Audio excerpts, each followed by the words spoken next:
Good afternoon. I would like to welcome everyone to our Planning and Zoning Board hearing for Wednesday, August the 16th. At this time, as you've all listened and watched the video, you can see them happening right in here. We're gathering the blue cards. We're going to begin by reading a consent agenda, and if there's any item on that consent agenda that you would like to speak to or have some discussion on, then it would be important that you fill the card out before we read that. So if you'll bear with us for a few minutes, we see those gathering. If you would like to speak to one, be sure and get one and fill it out at this point.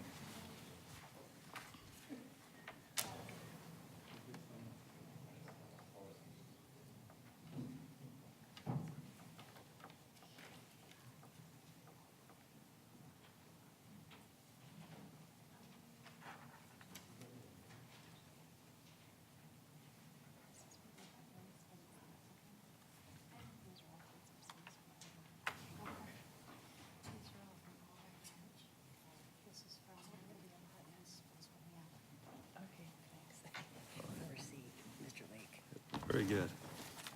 Okay, 4C and this, which we were anticipating. Okay. So item 4C and accompanying 5C, case 5C will be coming off consent agenda. Shelley, I believe you got that. Let's see, which other one do we have?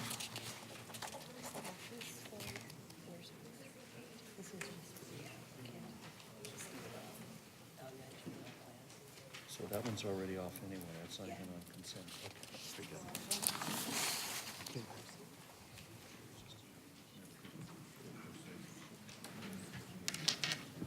Okay, thank you, John. There are a few that just walked in and want to bring to your attention, if you were here to speak to a particular case that is currently on consent agenda, it'll be necessary that you fill out a blue card. If we read the consent agenda without it being pulled, then the motion carries. So those that just walked in, are we fine? Are any of you planning to do that? Okay.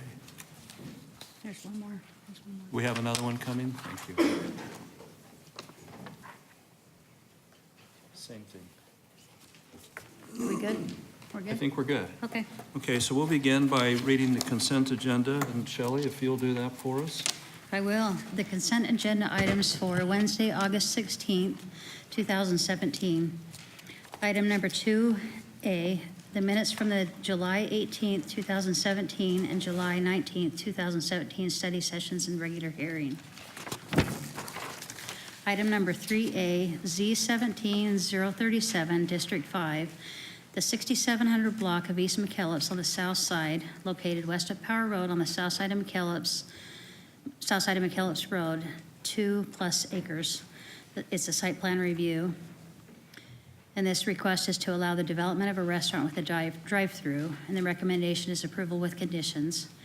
Item 3B, Z17-039, District 4, the 1200 block of South Gilbert Road, located on the west side of Gilbert Road on the south side of Southern, 1 acre. It's a site plan review. This request will allow for the development of a restaurant with a drive-through. The recommendation is approval with conditions. Item 3C, Z17-040 in District 6, the 5600 block of South Power Road, located south of Galveston Road on the east side of Power, 1.1 acres. The site plan review and special use permit. This request will allow for the development of a car wash. The recommendation is approval with conditions. Item 3D, Z17-041, District 1, 1052 East McKellips Road, located west of Stapley Drive on the north side of McKellips.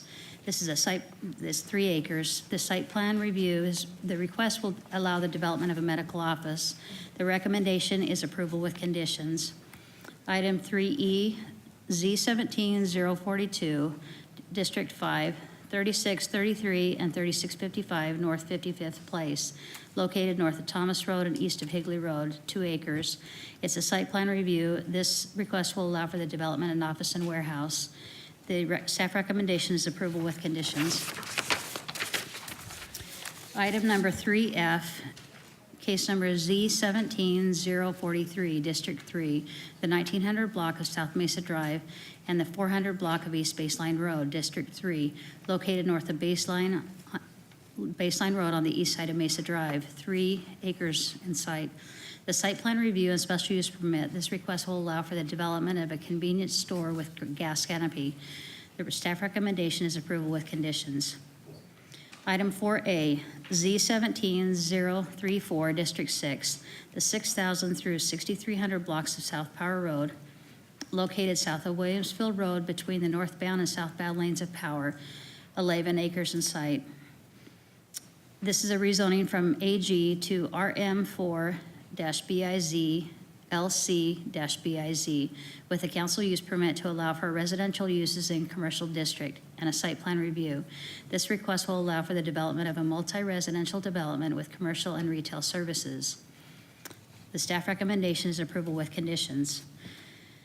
Item number 4B, Z17-035 in District 6, the 2800 to 2900 block of South Signal Butte Road and the 10,600 to 10,800 block of East Guadalupe, located on the south of Guadalupe and the west side of Signal Butte Road, 13 acres. This is a rezoning from AG to LC and site plan review. This request will allow for the development of a group commercial center. The recommendation from staff is to continue to September 20th, 2017. The next item is 5A, south of the southwest corner of Williamsville Road and Power Road, District 6. The 6,000 through 6,300 blocks of South Power Road, District 6, located south of Williamsville Road between the northbound and southbound lanes of Power Road, 11 acres. The staff recommendation is approval with conditions. And this is for preliminary plat. This one's also a preliminary plat, item number 5B, and that's Signal Butte and Guadalupe, District 6, the 2,800 to 2,900 block of South Signal Butte Road, and the 10,600 to 10,800 block of East Guadalupe, located south of Guadalupe on the west side of Signal Butte, 13 acres. It's a preliminary plat, and the staff recommendation is continuance to September 30th, 2017. What I say? Sorry, September 20th, 2017. The next item is also a preliminary plat, and that is item number 5D, Superstition Springs Condominium, District 6, 6755 East Superstition Springs Boulevard, located west of the southwest corner of Superstition Springs Boulevard and Power Road, 2.34 acres. Preliminary plat, and the staff recommendation is approval with conditions. The next item is 5E, Mesa Senior Living, District 5, the 6500 block of East Power Road, located west of Power on the north side of Brown Road, 8 acres. It's a preliminary plat, and the staff recommendation is approval with conditions. Okay, thank you, Shelley. I'll entertain a motion to approve the consent agenda as read. I would make a motion that we approve the consent agenda as read in for the record on Wednesday, August 16th, 2017. Okay, thank you, Shelley. Is there a second? I'll second that. Thank you, Jennifer. Is there any discussion? If not, please vote. Motion passes unanimously. Thank you. For any of you that are here pertaining to those items that were just read, you're free to go. They have passed, and then we will now proceed with those that remain on our agenda. If you'd like to stay, you're sure welcome to do so too. The first item will be item 5C, All Red Ranch, District 2, the 2,900 through 3,000 blocks of East Southern Avenue and the 1,000 through 1,200 blocks of South Los Alamos Road, located east of Lindsay Road on the north side of Southern Avenue. And with that, and also at the same time, we'll be talking about the companion case, item 4C. We'll turn some time over to staff, and Leslie, if you would like to make a presentation, please. Absolutely. Good afternoon, Mr. Chairman, members of the board. This is a request to rezone and subdivide 27 acres of property that's located east of Lindsay Road on the north side of Southern, just on the east side of the canal, on the west side, and Los Alamos on the east. It's the north side of Southern Avenue. The request is to rezone from AG to RSL 4.5 PAD with site plan review and the preliminary plat for All Red Ranch. It's a property that's historically been used for the breeding of quarter horses and a ranch. The applicant is proposing a 108-lot, single residential detached subdivision with lot sizes 46 feet wide by approximately 113 to 120 feet deep, depending on the location. The tier along the north property line is where the lots are a little bit deeper to accommodate, providing more space between those homes and the existing subdivision to the north. They're organized around a central open space that's substantial.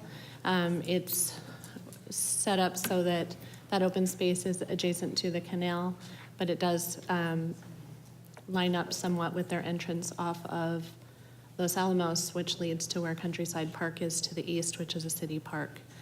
Staff is recommending approval with conditions. The applicant has met the minimum standards. They did request one deviation to code, which was to reduce the front setback.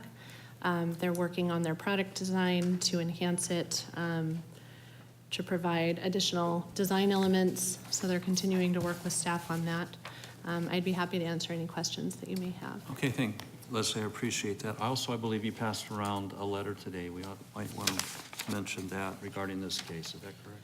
Mr. Chairman, About the that was just an update on the impact of the schools and what the populations at those schools are. The applicant did some homework, some additional homework on that after there were some questions at the study session yesterday. I do believe you also have a petition from neighbors on the north side of the property that have opposition to two-story homes on that north tier of lots. So Okay. that was something that was submitted yesterday to you. Okay, thank you. All right, any questions for staff right now? If not, we will proceed to the applicant, Mr. Lake.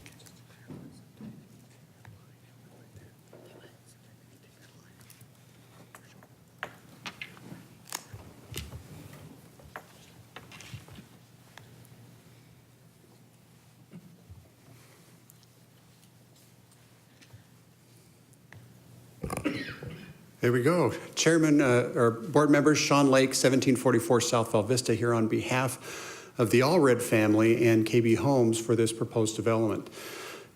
Quite honestly, it's a pleasure to be before you on this project. I think many of us who have lived in Mesa a long time have driven past this project. And I think it goes without saying we're all sad to see it go. We can all remember when there was a lot more ranches and vacant properties around Mesa, but over the years, as development have come and people have moved, a lot of that property has been developed, and the ranches and the farming and the agricultural has moved further and further out. That's just the nature of what has happened. But finally, it has come. Most everything around this property was developed and has been developed. This is kind of the last piece in that area. Many of you may remember years ago when the city of Mesa came and acquired the property for the Countryside Park from the Allred brothers that built that Countryside Park. They continued to run that ranch for many, many years, but now we're to the point where the last remaining Allred brother wife is to the point where she's ready to move on and sell and develop, let somebody else develop and utilize this property. That brings us to where we are today. The site that we're all familiar with is located at the east of the northeast corner of Southern and Lindsay. We're familiar with the site. We've got a lot of different type of land uses around the site, from schools to elementary schools, high schools, multifamily, single family. So there's a lot of diversity in the area with a park directly to the east. We will be redeveloping. There's 3 different parcels that make up this site. The first being the large parcel, which is really the ranch or the racetrack that many of us see. There's also the home that's kind of up in the northeast corner of the yellow, which is Mrs. Allred's home that she lives in, that will be part of this redevelopment and will be removed. Out on Southern is a group home that will also be removed and redeveloped, and that will be incorporated. So that group home will also go away as part of this development. The standards, I think Leslie did a great job. The only deviation to the standards that we are requesting is for the front setback, and that is for a living forward portion of the home. So we're not bringing our garages all the way to the street, but a livable portion of the home, we're requesting a deviation for that. Every other standard we meet or exceed the code requirements. The project, I think, has gone through a lot of design iterations with staff, and I think staff did an excellent job of encouraging nicely to get to where we are today. I think it's an excellent design, an excellent project. It has a substantial amount of open space, 21%, that really is visible and usable, and also takes advantage of being located directly adjacent to the canal. A lot of us use that canal on a daily basis for walking and running or jogging or taking our dog out. And so we've really opened this project up to that canal. We also have a window open up to the park located to the east, but we didn't want to make it too big of a window because we didn't want the citizens of Mesa, of that very well-utilized park, to think it was phase 2 of the Countryside Park. This is a private subdivision, and this HOA will pay for and maintain that park. That will not cost the taxpayers of the city of Mesa any money. That will be a private park maintained by the HOA. And so we have that connectivity. We have, Leslie pointed out, we do have some connectivity to allow people to get through here. The streets will be public and open, and so it won't totally close everything off, but we think it has done a good job of maintaining visibility on the park and the canal. During the course of this project, there were some concerns expressed by the neighbors, and let me just kind of address some of those up front, and then I can address them after as well. One of them first dealt with the dog park and a concern over this development would have on the dog park that is part of the Countryside Park. My understanding, I found out today that there are 2 dog parks in the city of Mesa. Should there be more? Probably. But the whole city of Mesa uses 2 dog parks, and so I think that the city needs to look at that issue, and if it's overused, that maybe there should be some more dog parks. However, I can tell you that this project will be contributing to the city of Mesa about $120,000 in park impact fees that the city council can ultimately decide what they want to do with that money. That's up for them, but this project will be contributing around $120,000 for park impact fees for that use. Another issue that was raised dealt with Southern Avenue and the traffic and the entrance that we have. You can see we have an entrance just east of the canal crossing. Now, for those who have run this canal or walked up and down this canal, that crossing along Southern is a traffic signal crossing. There is a red and green traffic signal so that when people cross Southern Avenue, they push a button and wait for a green permission to walk. And so you don't have the type of conflicts you would have in other areas where the canal crossings that we don't have a traffic signal. We have an entrance located just east of that, but it's about 100 feet of stacking distance that separations where that end of the median is for that traffic signal and where our entrance is. So there will be enough room for cars turning left in to this subdivision to pull out of the through traffic into the center painted median and safely get past the canal and then turn into a left turn area to turn into this development. I think what will happen is if there's a couple of cars in there waiting to take a left, most people who live in this development will probably continue on to the next entrance, which is Los Alamos, take a left on Los Alamos, and then come into the main entrance into the project.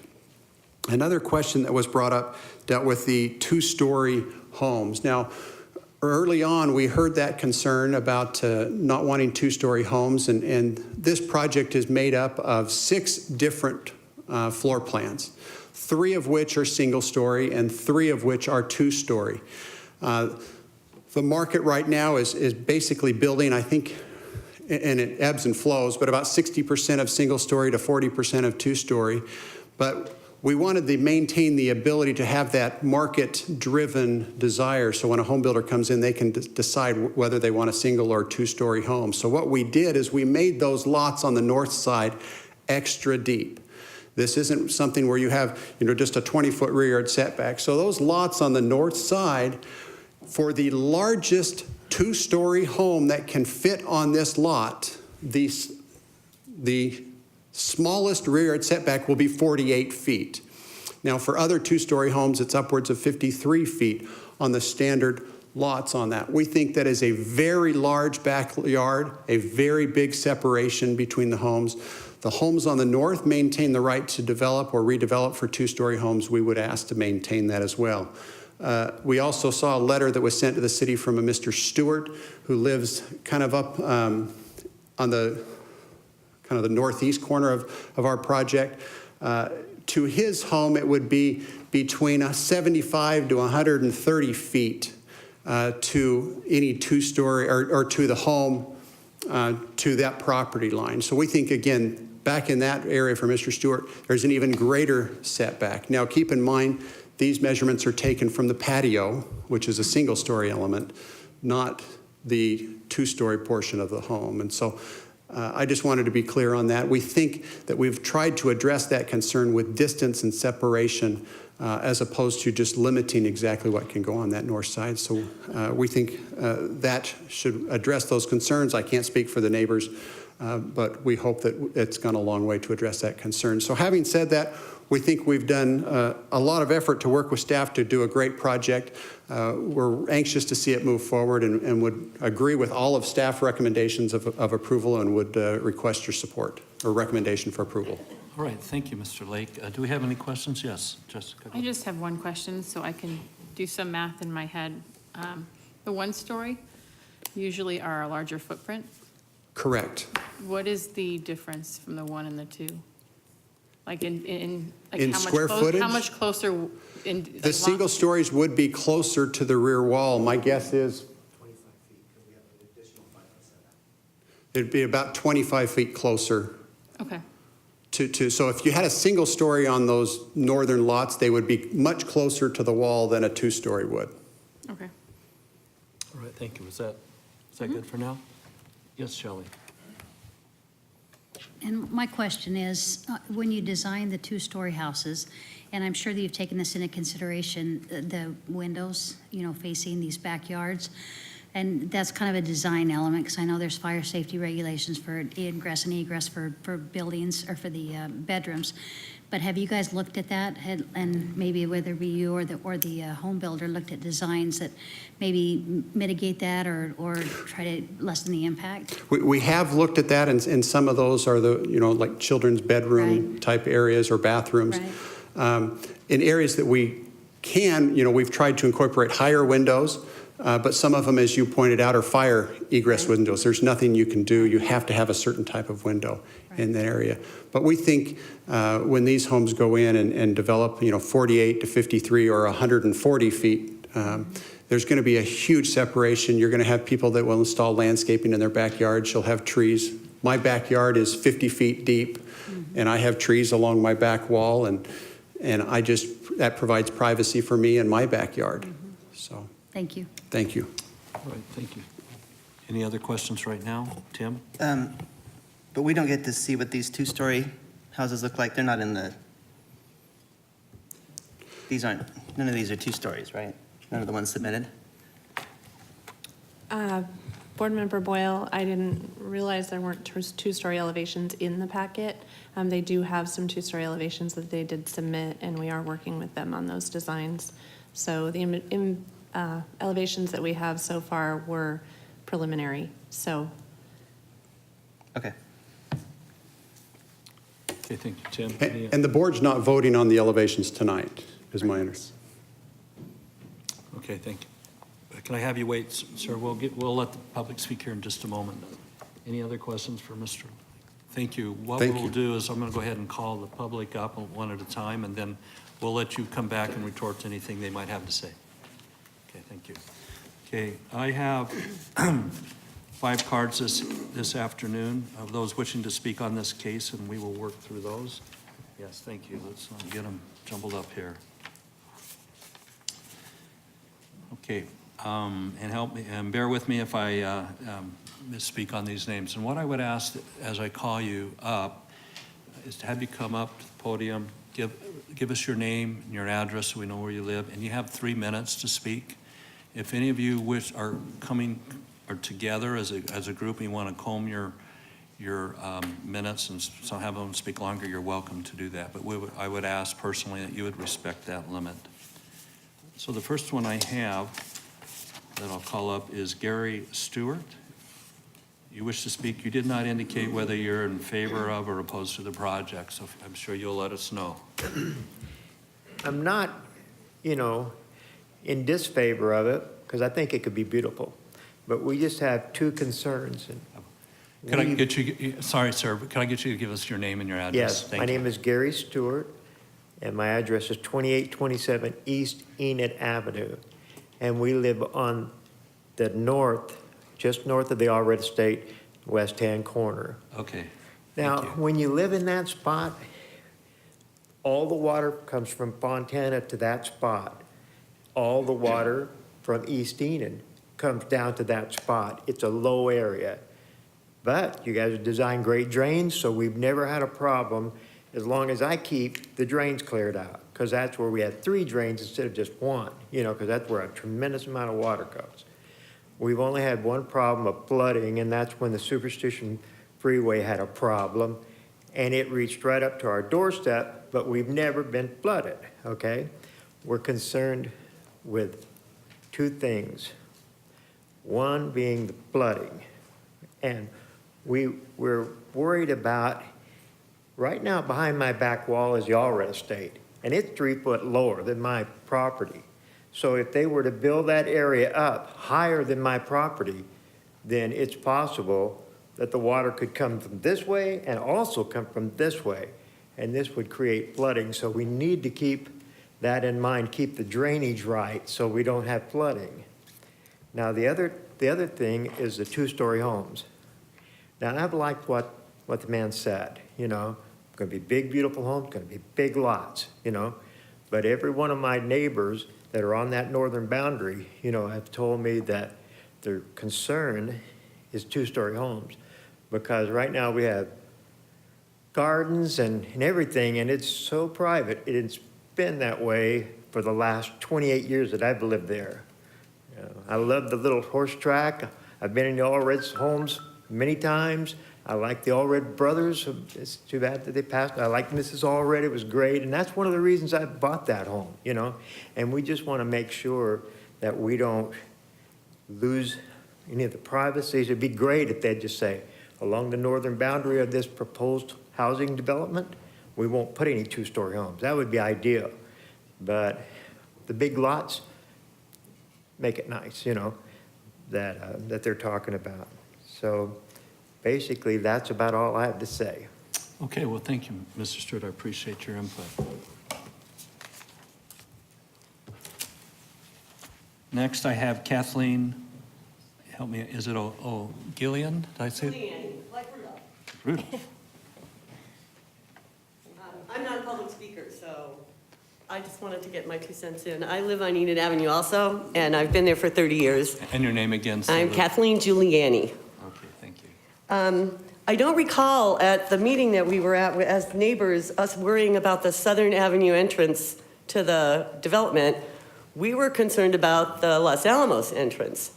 That's a street that does not have a street light. That's a street that has a park where people park along the side of it to do their little league and all of that. Last night on my way home from work, I counted 32 cars parked on the side of that street. So I'm concerned that we're going to have 108 people who don't want to go up Southern Avenue going off and on Los Alamos and making that a condensed road where it is basically an egress for a big neighborhood as it is. So I would like to see if they're going to have an entrance to that park or that development, a bigger one, and have it all be on Southern and leave Los Alamos alone. That would be ideal. And I think that's what several of my neighbors had concerns about at that time. The other thing is we were concerned about how small the lots are narrow.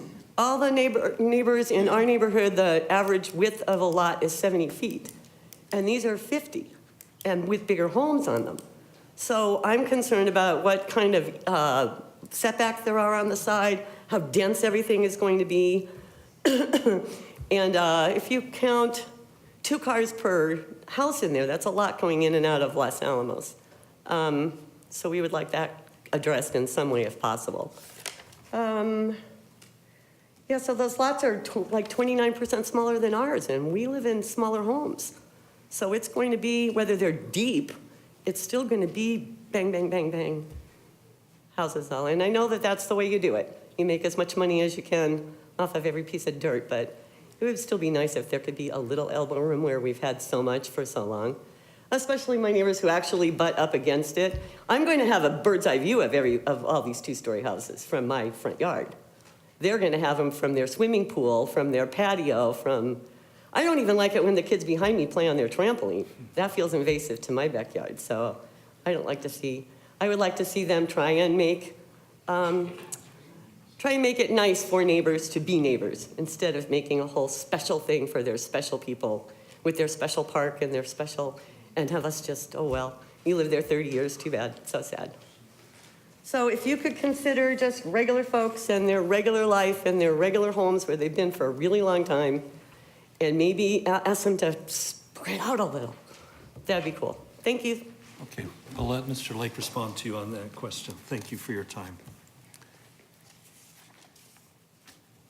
Next, I have Judy Coors. You state that you are opposed to the item, and if I can just read your comment here, I am concerned regarding the amount of homes that are planned for this area. That's correct. We need to remember that Los Alamos. Can I get your name and? Oh, sorry. Judy Coors, 2856 East El Moro.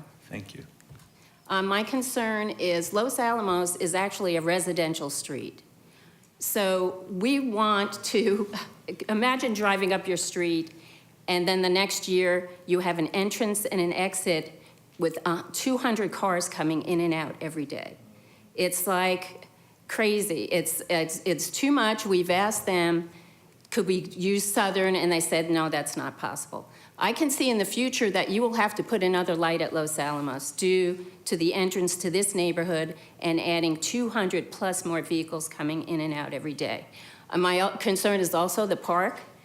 When we put in the park many years ago and we had meetings and discussed it, it was determined that Los Alamos was a residential street, it was too narrow, and the park entrance would need to be placed on 32nd, which was done. It's worked out great. However, we do have people, as the previous person said, they park all the way up the street, and if the street becomes narrow, so now on the other side, we're gonna have cars coming in and out. We're going to have children from that neighborhood running across the street to go to the park. The whole situation seems to me that it's just, it's going to be a problem in the future. Los Alamos, if you've passed by there, you can see cars coming in and out will just not be able to deal with it at some point without a light there. So those are my concerns. I wish we could think of a better solution for that acreage there. Mesa in town is running out of acreage. So to turn around and take this beautiful area and put in 108 houses is kind of crazy. You could, I mean, your guys are looking for soccer fields and things like this. It's really unfortunate. We have a beautiful canal on one side, acreage there, a park across the street, and the best we can come up with is 108 houses, dense, as the woman before me said, densely packed in. So those are my concerns. Thank you so much. Thank you.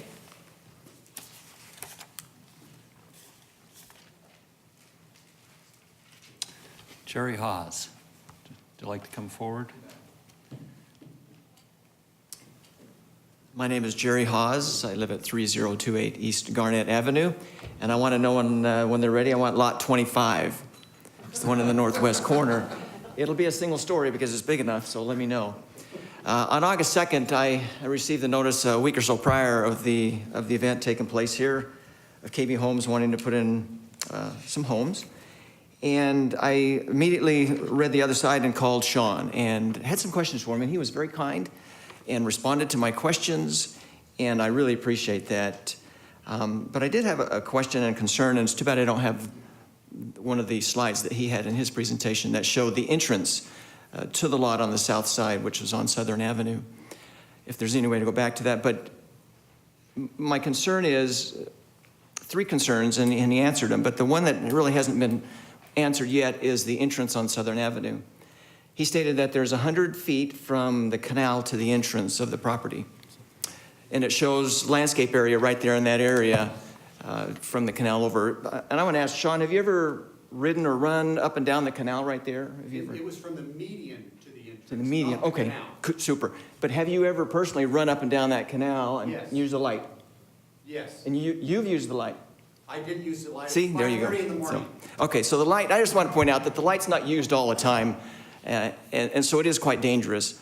After doing a little research, and I want to keep it short, after doing a little research, I realized that there's difference between stacking, deceleration, and thinking about what you're going to do to turn into that lane, which really comprises the total distance that's needed for that left turn lane.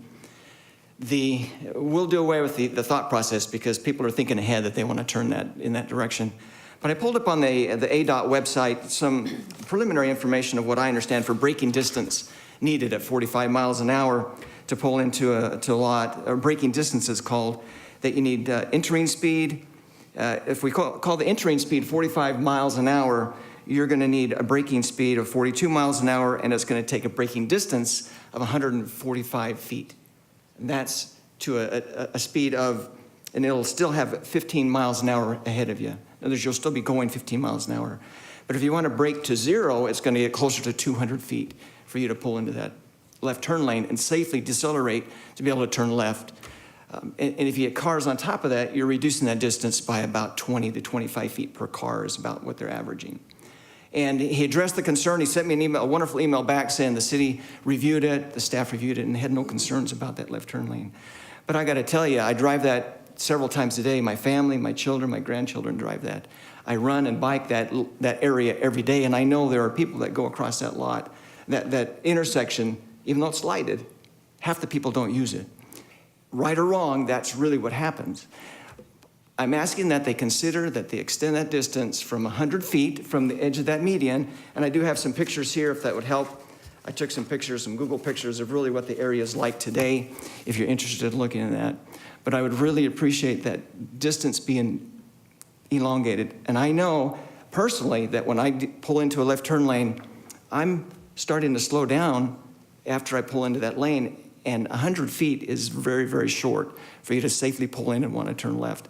Especially if you're trying to maneuver around the median and you're watching for pedestrians trying to cross that area without using the light, it's going to be very dangerous.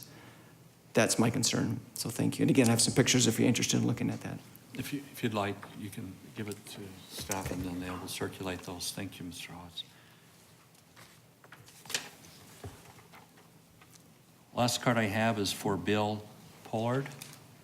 If you'd come forward, you're in favor of the project. Again, Kind of half and half. again, name and address. Name's Bill Pollard, 3027 East Edgewood. Okay.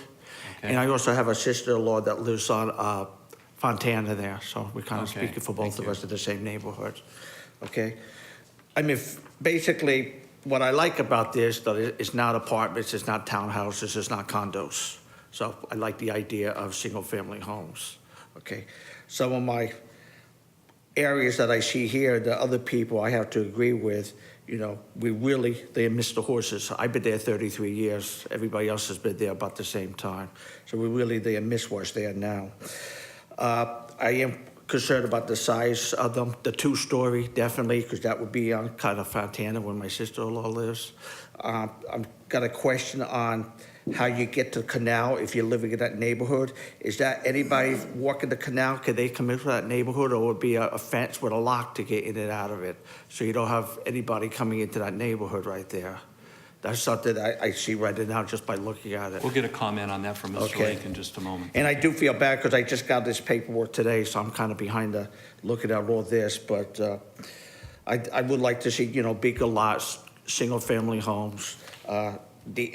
Coming off at Los Alamos does really worry me too, because there is a lot of cars there. Everybody that's speaking is 100% right. The one side of the street is completely cars blocked, weekends, weeknights during the season.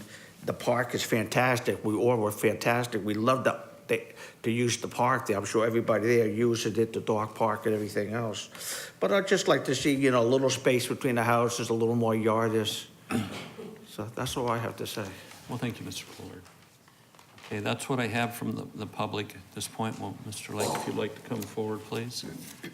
There are a number of items that seem to be similar among the from our public, so. go Chairman, ahead. board members, let me just try to go through them as my notes permit. First off, let me say there are no locks. This is a private HOA park, but we're not locking people out. This isn't a gated community. This isn't a gated subdivision. I'm sure there will be people who live in this area that will have friends that live in this new development, and maybe they'll walk their dog together, or their kids will play together, and they'll go to this park or they'll go to Countryside. So there won't be locks or exclusivity.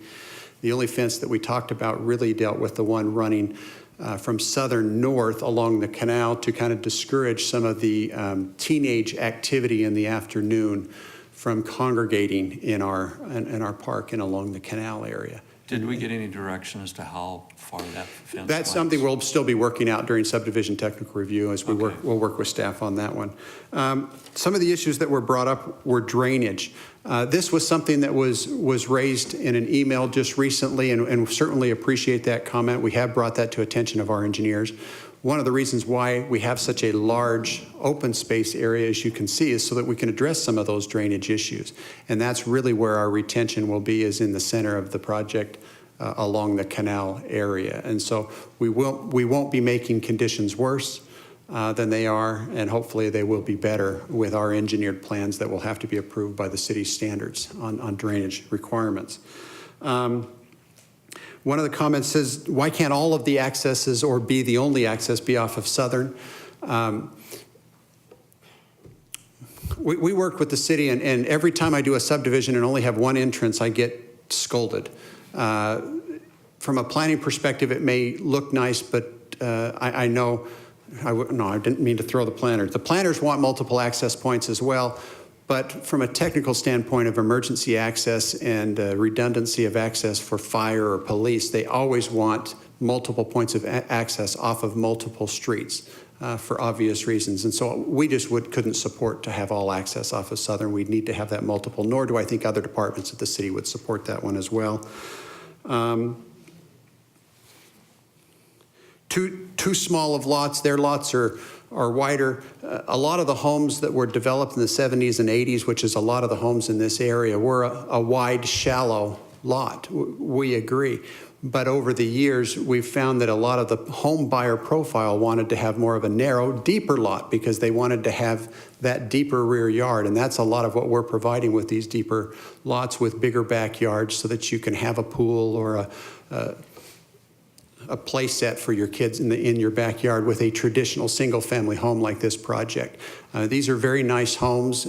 We did a market analysis of the area, and we think that the home prices in this area will be about 30% more than what the sales that we're seeing in this area. So it's a little bit of a risk for this home builder to overstep what the values are in the area, but we think this is going to be a nice project in this area, and it will have prices that will exceed what's going on in the area.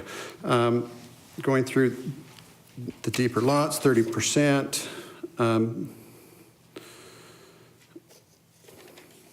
Let's talk about the two-story homes. The reason we did the deeper lots was so that we could have the option and the market could decide. The code, I believe, is 20 feet for a rear yard setback for a single and two-story homes. Our smallest one will be 48 feet to 53 feet. So we're two and a half times what the code requires or the standard that is required. We just want the same property right that the property owners to our north have. We've seen in a lot of other cities and a lot of areas that you have some of these older subdivisions and people go in and they start to remodel some of these older neighborhoods. So we could stipulate to single-story homes, but nothing's stopping the people on our north side from building two-story homes.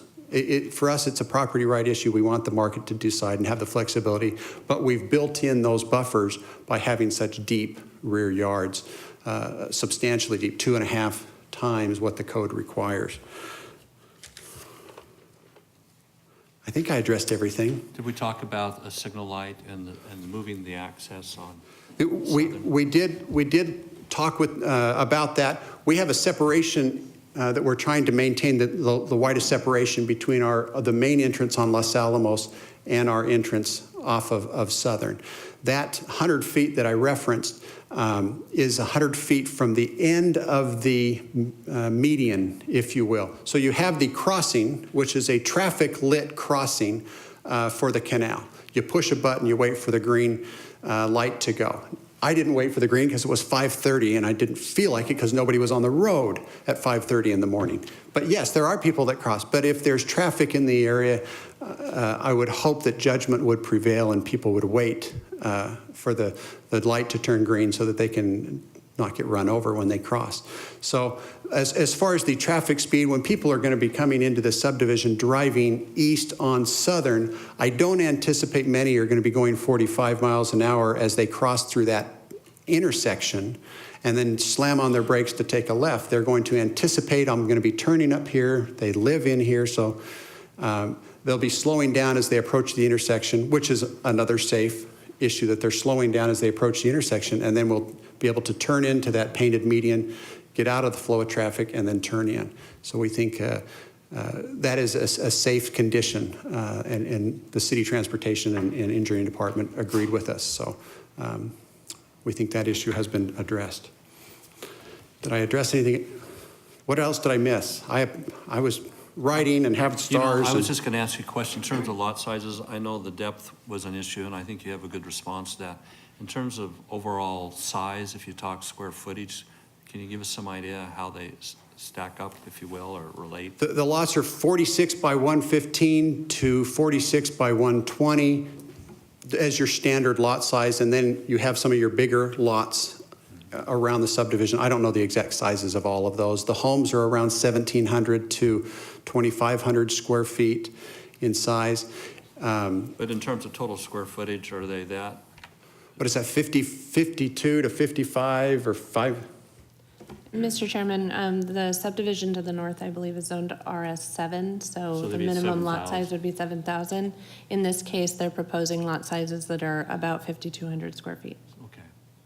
Thank you. Now, and just to that point, there are lots in the area. This is consistent with what we have. Our firm represented a lot of the developments at the intersection. Directly, to the south of us, we have smaller lots. You have multifamily at Lindsay and Southern. You've got several RM2 type density projects. So it's not totally out of character. It's actually consistent with the character of having diversity of different types of products. Okay, thank you. Questions from board members? Well, thank you. Okay. I think that'll be it for right now. Well, time for discussion. Any comments from anybody who wants to start? I'll start. Yes, go right ahead. So in regards to the lot sizes, I agree it's compatible with what you would do. In planning, you do have a transition for less intense to more intense. This is going to be along Southern and the canal. It's near Lindsay. I think it's the transition that is good for the area. I think the hard problem everybody's having is that it's such a low, dense, intense use right now with the ag and the horse farm, and everybody wants to keep a horse farm and that history, and it's next to a park, so it seems so much less dense than the potential. And that's kind of where the heartburn is coming from. It's just such a different comparison. It's not like it was homes already, or it was just a vacant lot that was desert and it could have been commercial, or it could have been, semis going in there dropping stuff off, or a storage facility. It's this gorgeous site. And I think that's where a lot of the heartburn is coming in, where you typically wouldn't see something like this for something along an arterial roadway like that. I think from doing this in my job, I think that they have done a significant working with the neighbors and just trying to accommodate with that northern boundary. That is a huge, huge setback. The two stories are actually, depending on how the rear elevations look, which we're not discussing at this time and we don't have any input on, that's a huge setback. The two stories have the larger setback than the one story. The one story could come up closer and all kinds of things, and they can add the porch, and they can have which then also on top of that, when you have the setbacks closer, then if they do put a pool in and they do have a slide or a trampoline, it's going to be that much closer to that rear wall, as opposed to a two-story when you have that, like, for instance, myself, when you have a larger, deeper setback and you have more rear yard, you tend to separate your outside uses. You tend to have one area with grass, one area with swimming, you know, you don't have it all right against the wall. And you fence off different things and whatnot. But I think, while I also am disappointed that the horse property is going away, I've always driven by and like, oh, maybe I can put my horses there or something, that'd be great. I think it fits. I really appreciate the location of the open space in here, because in a lot of subdivisions, you have an interior open space amenity that's really central to the community, but it's only visible to the community. And this is visible from Southern, from the canal. It's a nice view shed. It'll look really appealing. And I think that they've also done a lot of work with the, trying to keep the feel with the split rail fencing and things like that. So I think the way it stands right now is actually, I think they did a good job. They extended the depth on the rear lots. They have a huge setback. And then anything interior, I'm not really concerned in. As far as Los Alamos, any park is gonna have that. If you had, I mean, my kids are in soccer right now. Any part, if you were to put soccer fields here, you're just gonna have as much traffic or more, except it's gonna be on Saturday, Sunday, Friday nights, and it's just gonna be a mess. So I think that by having this here, it'll be fine. The only thing, it would be nice, but it's not, you know, it's up to the traffic department, is if they could put in a push button, you know, crosswalk right there, so that people can, because people are gonna use the street for the parking, the soccer fields on the other side, but it's just the nature of the beast of a giant park. People like to go to it. You build a good park, people go to it. That's how it is, so. All right, thank you. Any other comments? Shelley? And the only comment, I guess, to echo some of what's already been said, is I think they have done a very nice job, and I think that will be something that traffic engineering, if I'm right, traffic engineer will take a look at that. If it becomes a problem there at Los Alamos in this entrance to this subdivision, they will do what's necessary, whether it be a light, whether it be a push button. Am I correct on assuming that? Yeah.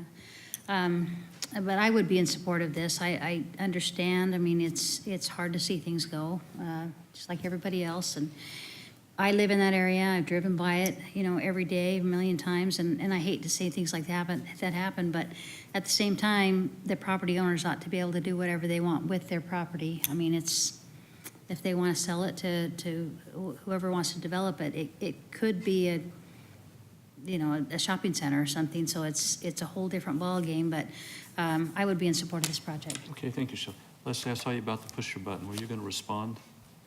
Mr. Chairman, I was just gonna respond to Ms. Allen and state that, yeah, transportation they continue to monitor situations like that, and if they hear complaints or find out that there's problems, they would be responsive to that, so. Okay, thank you for that input. Let's see. Tim, did you push? I did. You did. Go right ahead. Am I next? That'll be fine. Paper, rock, scissors? No. Staff, I haven't figured out yet if there's a pattern to when we see the elevations and when we don't. Have I missed a pattern that everyone else understands and, you know, I don't? Or is it like sometimes it's an important part of it and sometimes we'll debate the stucco and whether the type of stucco is appropriate, and sometimes they'll be like, oh, we'll design something great and you'll love it later, and we never get to see anything. Is there a pattern to that I don't know, or is it just kind of, it's not really required? Mr. Chairman, when it's an RSL, single residence subdivision, we try really hard to get that product early so that we can get it to you. This particular product wasn't quite developed enough yet to get it to the board, which is why we created conditions of approval to enhance those elevations further. In that case that you're referring to, the applicant and staff weren't in agreement on how to handle that, so it did come to the board for some discussion. That was an RM2 zoning district. That was a multifamily zoning district for duplexes, so it's a little bit different type of product. But in this case, we try as hard as we can to get something in front of you for this meeting. For the elevations, it's our preference to get the elevations approved with the zoning case and not have to come back through the planning director and do a separate approval. But in this case, we felt that we needed more time to get the product approved, and so we're utilizing that administrative process to do that. So there's another way where the planning director will just decide whether it's fine or not. That's the Board Member Boyle, the standard process is for the planning director to handle the approval of residential product, and then the appeal process is through the design review board. We've been trying to get that product, earlier than later so that we can resolve issues before we get to the planning and zoning board's portion of the review, which is why you've seen it somewhat for those projects. But the standard process would be the administrative process where you wouldn't necessarily see that product so early. Okay, so we're not really, like, that doesn't really matter then. Like it's on you guys. Like that, maybe I'm confused by that stucco debate that we seem to be having from a while back. Like how much should we be saying, well, we would rather Mesa look better than that, right? Like if we put up these elevations that are here, then the guys with the We Buy Ugly Houses will come in right in behind them and say, here you go, ugly houses, more of them. Was the stucco one, that was a stipulation, correct? So that's why it came to us? Yes, let me reiterate a little bit what Ms. Davis has said, Chair, board members. The case that you're referring to was last month, the month before. It was an RM2, multi-residence zoning with some duplexes with a lot of garage forward units that we had a lot of concerns about. And so we did get a little bit into the weeds on some of those design characteristics that we typically don't. It was really just to kind of highlight maybe some of those bigger picture issues that staff was dealing with, but that was the last one we came down to that ended up before the board to discuss. As Ms. Davis has said, the typical process for product review is that it's done administratively by staff afterward.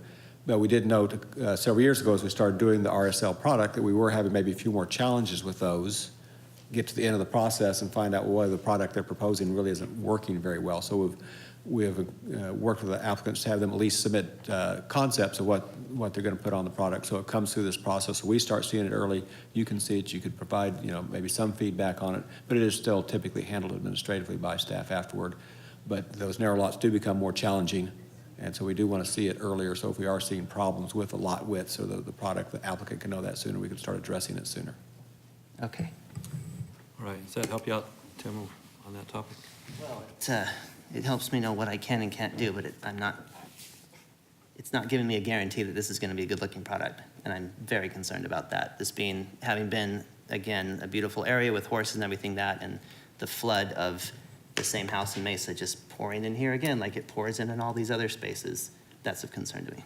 Okay, thank you for that comment. Continuing on, let's see, Michelle.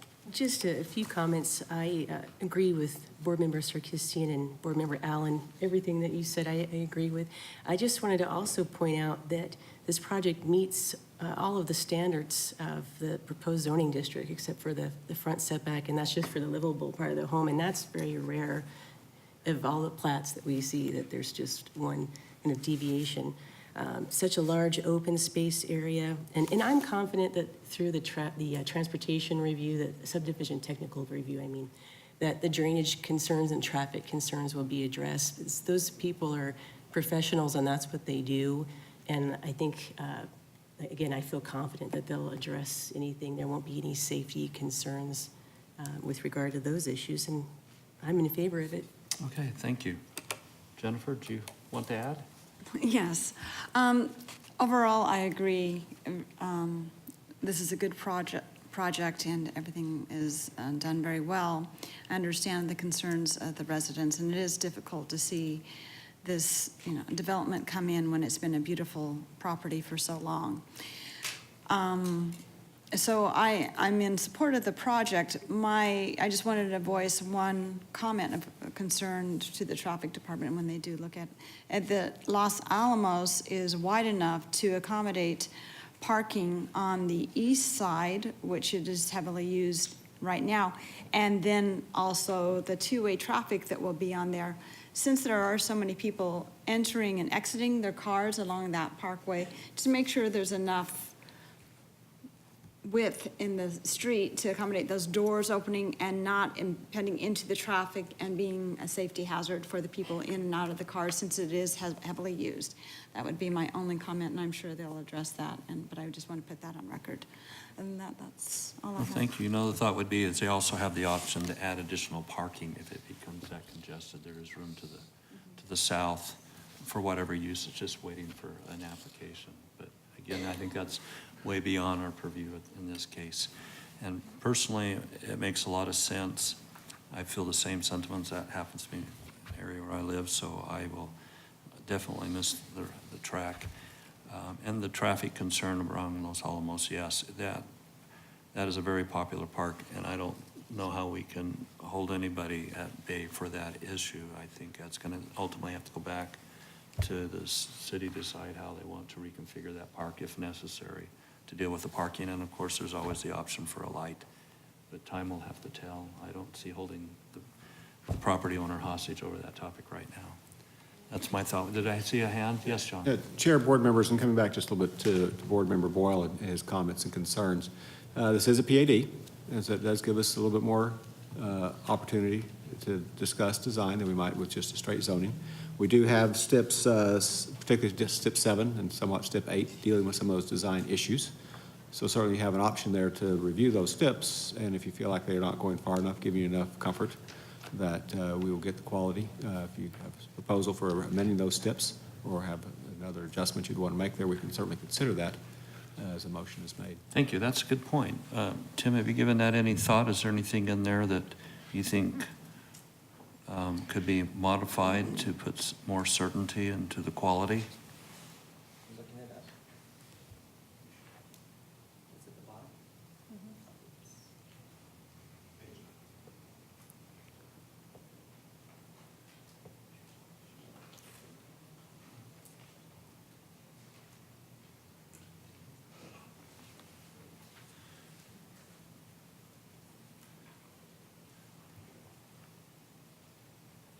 Can we add that the We Buy Ugly Houses caveman won't come and stick his sign in front of this when it's finished? Is that you guys all go for that, right? I'm thinking that won't work. Good try. Any other thought? So as a designer yourself, I mean, is there something you would add to there to create some comfort that still gives the applicant room to actually do what they do? They have built a lot of homes around. No, I don't know, and maybe this you know, this requires a whole lot more thought and a larger process. It seems like these are all good ideas, create interest through color, material, and texture, use real materials. Those are all good things, but I think every subdivision that comes in probably does a lot of these same things. And, you know, if you take the beautiful parts of a city or the unique parts of a city and you just fill them all with houses, then that's just what a city looks like. Like, it loses all its unique flavor. So that's where we're sad to lose this. What are the other options? It's, houses just kind of infill every single thing at Mesa. That's kind of the nature of Mesa. So there may not be a way to do that, or there may be a way to say, well, we want Mesa to be the beautiful city, so we're going to start veering off in another direction. We're going to find another way of doing this. We're going to. So is that comment actually something that's bigger beyond what we're trying to do today? Well, I mean, every single one of these unique sites that disappears in Mesa changes the way the city looks, right? So it's part of what is today, and it's part of a larger, what do we, the people of Mesa, want the city of Mesa to be and to look like? And I think it's something we could all give a lot more thought to. I'm not going to oppose this as it stands, and I trust that they're going to do a good project, and I can rail against the machine as long as I want, and it's still going to keep rolling, so it doesn't matter. But at the end of the day, there will always be that conflict because we're dealing with property rights. Yeah. And there's just natural friction there. I don't know how to get away with that. And ultimately, the market does drive, and there are market pressures that are influencing what is happening here today. Yeah, no, I totally understand that. This is a call to try to make something really fantastic because we're giving up something really fantastic. We, the people of Mesa, are giving up something fantastic. I guess you could just ask John as the administrator to hold on. That's right. John? Exercise discretion at. This had better look good. So did you want to put that in as additional step on this? John has to make it look good. Yeah, John. No, seriously. Jessica, were you going to say something? What is I'm sure there is one. Is there a subdivision requirement as far as no two homes with the same blah, blah, blah, no three shall be next to each other, things like that? Mr. Chairman, Board Member Sarkisian, yes, we do have residential development guidelines that have that requirement. That's been in place since the late 1990s.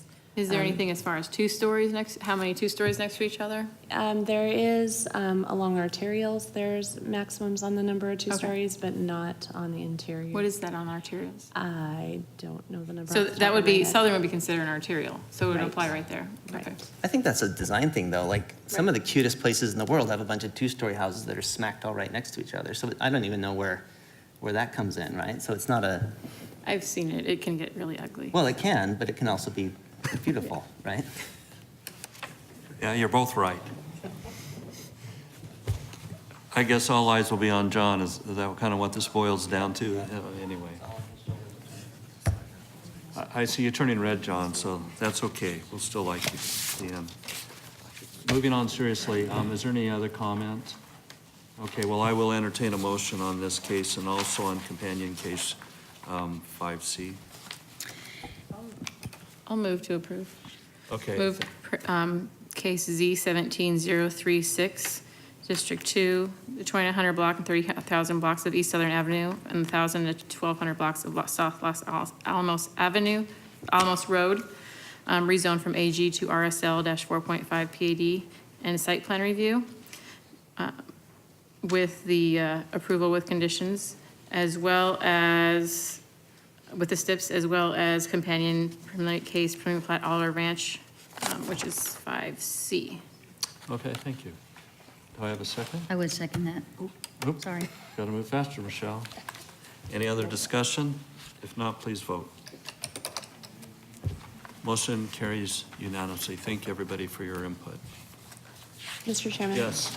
May I just add that city council dates anticipated for this would be introduction on September 11th and September 18th for the public hearing. Okay, thank you. Can I add too, thanks for the school information. I appreciate getting that data to us.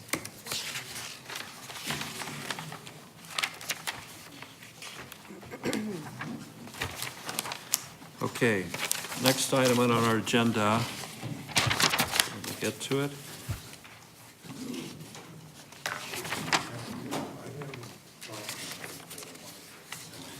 It'll be item 6.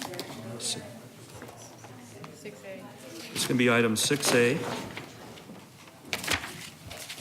which is a GP minor 17-001, District 2, the 4700 through the 4800 block of East Baseline Road, located east of Greenfield Road, north side of Baseline of 21.8 acres.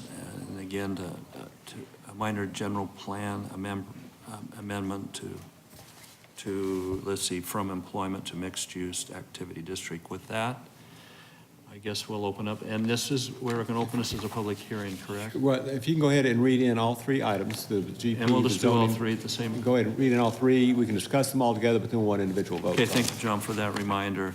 Okay, so along with us, we're also reading in case 6B, Z17-038, District 2, the 4700 through block, well, it's the same thing, rezone from AG, LI, and PUP pad to RM3 pad and site plan review. This request will allow the development of a multi-residential development and also those 2 items, correct?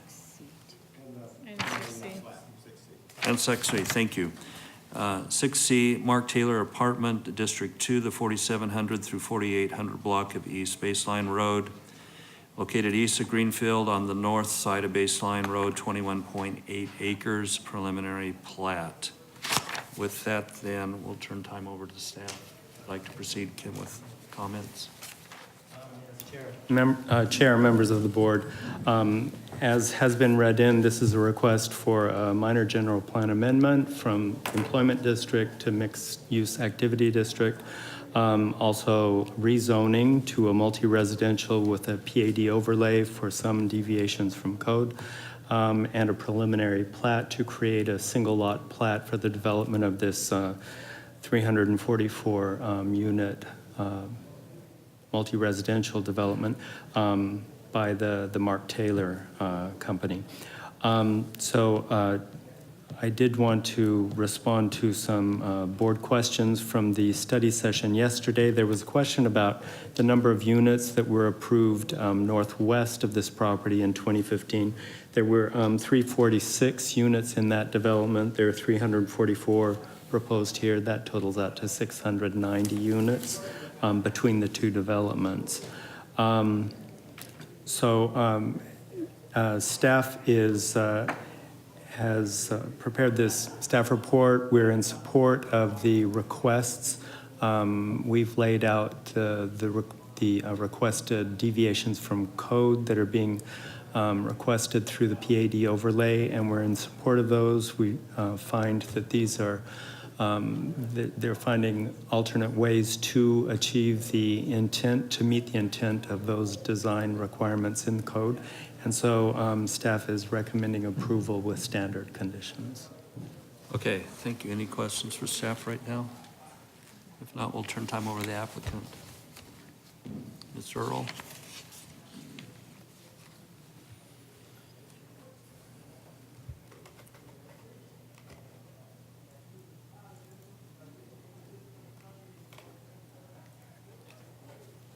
See how technically challenged I am here. Yeah, I can get the up and down part. Good evening, Mr. Chairman and members of the board. My name is Stephen Earl, and my address is 3101 North Central Avenue in Phoenix. I'm here tonight on behalf of Mark Taylor, and with me tonight is Rob Orm, who is the in-house architect for Mark Taylor.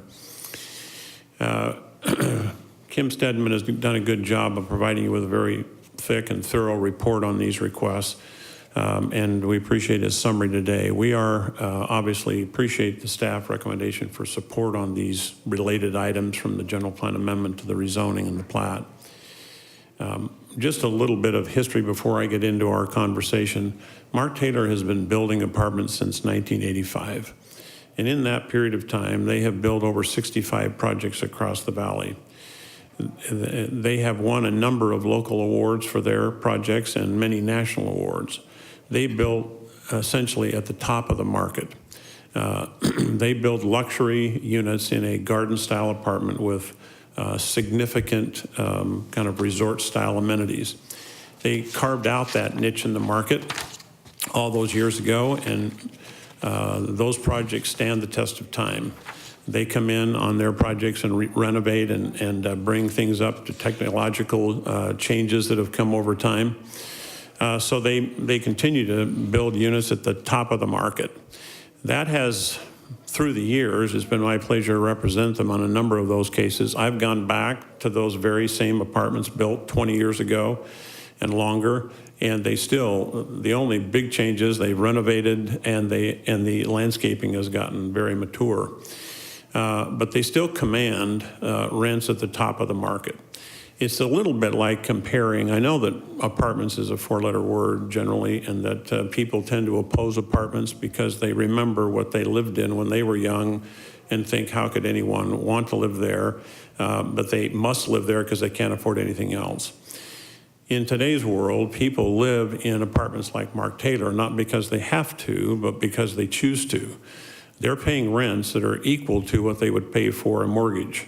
The difference is they get extraordinary amenities and they have no maintenance responsibilities, which means they can live in a beautiful environment, have their own fitness center, their own lagoon-style resort pool with sand beach and basketball, volleyball, dog run. By the way, this project does have a dog park for the tenants. They've been known in the past for their large porte-cochere entrances that are elaborate and gated.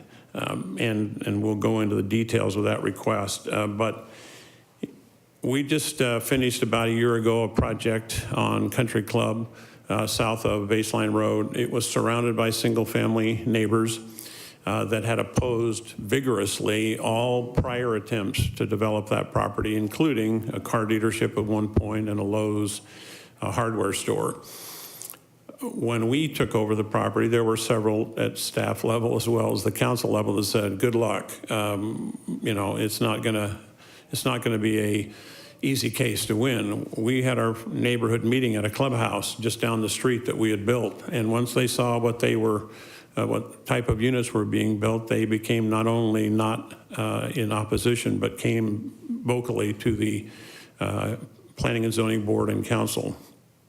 So we'd like to believe that we're building something that's at the top of the market, and it's different than comparing us to other apartments that may be built. It's a little bit like, in our view, comparing a starter home or a move-up home to a luxury home. They're different. We have no objection to the other kind, but we only build at one level, and the people that rent from Mark Taylor tend to be in the 36 to 39 age bracket, which lowers the number of children that they have. They also are paying rents that are significant so that they also lower the number of school-age children. We'll go into that in a little bit, because that was a question that was raised yesterday about the number of children that might come from this project. And obviously, they have a long-standing relationship with the Banner Health Systems, which I understand is, if not the largest employer in Mesa, certainly one of the largest. This is a huge campus. If you've had the chance, I'm sure, to drive through it, and I'll show some of that campus. But they established a relationship with Banner Health Systems because they build a unit that Banner Health is very comfortable with recommending to not only their doctors, their nurses, their staff, their technicians, as well as, in this case, cancer patients who just happen to be being serviced at the Anderson Cancer Center here. So part of our file is a letter from Banner Health saying, we support this request. And there's another important aspect here, is that we're completing a roadway that doesn't exist today, that's a half a mile long, and they were not able to do it. No one stepped forward to do it. Now it's under construction.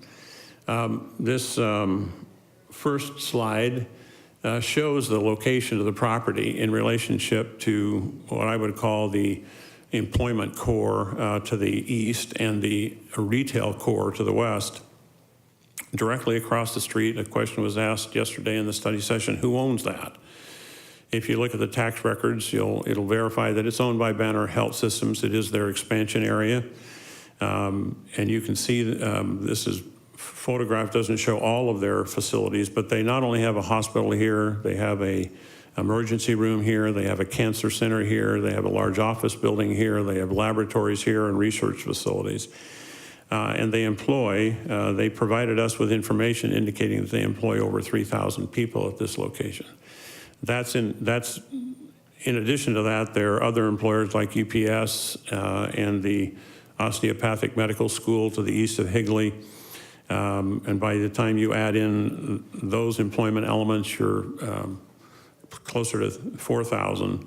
If you add in the jobs associated with the retail, regional retail that's west of Gilbert Greenfield Road, you're into the 5,000 jobs in this general area.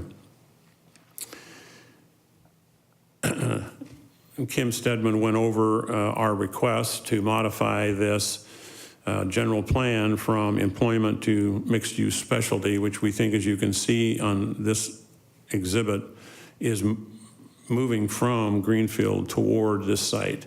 I guess going back to this site, we are under construction now. If you've been out there recently, you've seen the work being done to build the project at the corner of Greenfield and the freeway.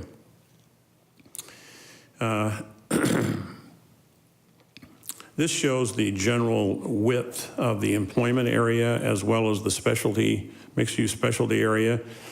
In this area, there are a significant number of jobs, as I have indicated, approaching over 5,000 jobs.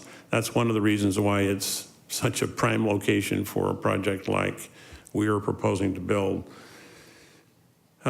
This is an indication that the city has done a very good job in locating employment cores throughout the city with significant growth potential. Just the Gateway area alone has growth potential for upwards of 100,000 jobs. The Falcon Field area, and then you can see up and down the Superstition Freeway are various employment cores. This aerial photograph and this work was done by C.B. Richard Ellis, who has been working with Mark Taylor to look at the vacancies of office and employment. We do have room for growth, and we need to occupy existing space. The green star is the location of this property. The vacancy factor in existing offices is between 17 and 31% in our quadrant. That's particularly true of the Piermont Commerce Center, which is immediately adjoining this property to the east. If you've driven through that Commerce Center, they have room for probably 50% of those buildings need tenants. This is the letter I spoke of from the Banner Health Systems indicating how much in favor of this request they are and how it will provide another housing option for the people who work for them. This is a review of the projects that have been built recently by Mark Taylor. You can see a couple of major things that stand out. One is the porte-cocheres at the entranceway. That is a signature feature. Another one is their lagoon-style pool. So they don't build a 20 by 20 or 20 by 40 style pool. They build enormous resort-style pools with ramadas and barbecues and cabanas and significant outdoor elements. This shows a little bit closer view of the sand beaches and the size of their resort pools. This is going inside of their clubhouse, which is extraordinarily large. It has living rooms in it for socializing. It has very large fitness rooms. It has computer rooms. It has kitchen areas, large TV sets where people can gather for parties. This is one of the units, one bedroom unit. You can see that they make a real effort to have these beautifully furnished. They have granite countertops. They all come with washers and dryers, full-size dishwashers and other appliances, high-quality flooring and wood cabinetry. This is the site plan that we're proposing of the 344 units. One of the things that jumps out at this that you might have noticed is the amount of open space. They build far in excess of the minimum requirements for open space in the city. In fact, they're upwards of 30% of this site is in open space. That's kind of extraordinary when you compare it to what is required. It's certainly more than 3 times and approaching 4 times the minimum requirement. And that's because that's what their tenants want. They buy and they're willing to pay high rents. And some of their units are almost $2,000 in rents. And that's because they want to have this kind of a lifestyle. Another important feature here for us and the staff is that we have access both off Baseline Road and to the Banner Gateway Road. So we have significant interways on both. We have significant amount of pedestrian interaction through the site. And then on the exterior of the site, we are connecting ourselves completely to the Banner Gateway Medical Campus. By being able to build the road from Piermont, which is on the east side of this slide, all the way to Greenfield, about a half a mile in length, we make it possible for Banner Health Systems on the north side of this road to have access both off Piermont and off Banner Gateway Drive. It took years and years and years for the city had a vision of building this road, but no one was willing to step forward and build it. It was extremely important to Mark Taylor, and so they went to the owners of the property that actually there's a piece of property that's before you actually reach the Banner property there in which this road was going to be built. So it almost took up the whole of that piece of property. So they bought that too in order to build this road. Absent their efforts, it would not have been built. Staff wanted to make sure that the pedestrian connections between both projects and the Banner Health System would be significant. And so part of what they're building is a system of sidewalks and landscaping. So getting back to this parcel in question and why are we here now, this property has been vacant or used for a junkyard for about 30 years. It has defied all attempts to assemble it through all those years for several reasons. Number one, the junkyard thought their property was worth a lot of money, and they had a going operation. So removing a junkyard proved to be extraordinarily expensive. There was a defunct a charter school on the west side that went into bankruptcy, which again made it very difficult to assemble anything, and then there were parcels in the middle. So it took Mark Taylor over a year to finally able to stitch together enough escrows to make this happen. So it's likely this property would lay vacant or be used for its current uses for a long time to come, but for the efforts of Mark Taylor to make this happen. We think, given its location, if you look at what's on this map, we were asked a question about, isn't there a glut of multifamily? While there are multifamily projects, as Board Member Allen mentioned yesterday, there's generally 3 that we see in the immediate vicinity of this core of jobs. And the other facility that's there is not one that competes with us. We like them, they're good, they have a fine product, but they're much lower in the style of the apartments than we are. We were also asked about schools, and so we did a study of all the apartments we've built recently in the last 10 years. Generally, we're at about 3 to 4%. In an overall average of the student population. So we range from as little as 10 students in a project to as many as 30. We believe this particular project will be more in the 20 to 25 student range. And given the age profile, those will tend to be elementary school students rather than high school. Not that there could not be a few of those. We made attempts to contact all the schools over the last 24 hours. We're not able to reach them, but it's our understanding that they have more than sufficient capacity, especially in the elementary system. So we believe this would be a great asset to this core. I'm going the wrong direction. And we believe that it's, when you're trying to tie together a retail component that has significant vacancies and you have this juggernaut of jobs, that the right type of project to pull those together is a high-end project like Mark Taylor builds and owns and maintains or for the long term. Be glad to respond to any questions that I might have missed. Thank you, Mr. Earl. Are there any questions for the applicant, board members? Thank you, Mr. I Chairman. guess you did a good job. Thanks so much. I don't know about that. Okay, any discussion on this topic? Shelley, go ahead. Oop, I saw. You can go ahead. Mine's a Thanks.